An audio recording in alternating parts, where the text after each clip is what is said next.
Once you've logged in, go ahead and click the Home button at the top of your screen. You should end up on a page that looks similar to this, though perhaps not exactly. We're not the first department to be using Monday.com in the Connecticut government. There is a great deal of information set up in this workspace, but I'd ask that you not dive too deep here or change anything lest we mess up someone else's work. For now, let's get a feel for where things are. At the top right of your screen, you'll see an icon with your initials. You can click that to access your profile. And here you can edit your personal information, change settings, and manage notifications. For now, I'm going to leave most of this alone, but as we start getting more comfortable with Monday.com, you may come here and change some of these settings. One thing I will change right now is the theme. I prefer a dark theme. It's a little easier on my eyes. Monday.com is very versatile. It can be connected to many other software packages, though some of these do come with additional costs. At this point, we're not looking to pay for any additional features, but as we collectively get better at using Monday.com, some of these other features may be something we want to explore. You'll notice one of the options is for the Template Center. This is something that's included for us, and we'll be looking at it later on.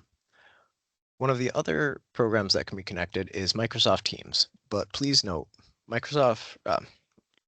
Monday.com also uses the term Teams to describe who's working on your project. This icon showing up here is not from Microsoft Teams. It will show you who is on your projects. The help feature is always a helpful resource in any program. If you're stuck on some function, it may be a good place to start your troubleshooting. You can also explore other features of Monday.com and how to use them. Next, you'll see there is a search function. This will search quite literally everything on Monday.com, not just the stuff you're involved in, not just the Connecticut state stuff. So let's say some random John Doe in Colorado creates a template to manage his cupcake delivery orders and made it public. You can find that template here.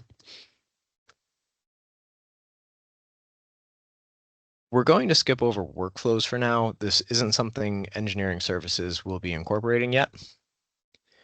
The marketplace is where additional apps can be searched and connected to our account. Again, many of these come with additional charges, so we'll largely be staying out of this area for now. With the Invite Members button, you can add people to edit or view your workspaces. We'll be inviting individuals to view the project status. Think CEOs, facility managers, and people of the sort.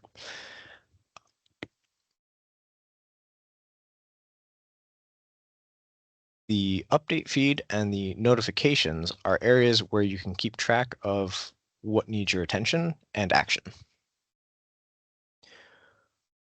Over on the left, you'll see the home button. This will take you to your personal homepage, which has your recently viewed, notifications, and workspaces that you have access to. My Work will summarize all the projects you're involved in. You can filter and sort over here on the right. And More will give us another way to access the search feature, as well as the template center.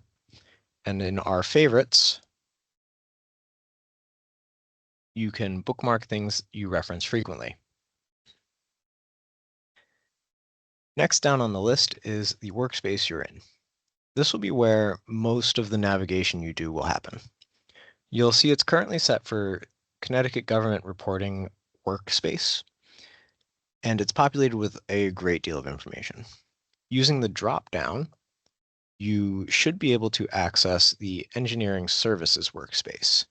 If you don't have the Engineering Services workspace here, you'll need to find the invitation email and follow the steps it lays out. We'll explore the engineering workspace in the next video.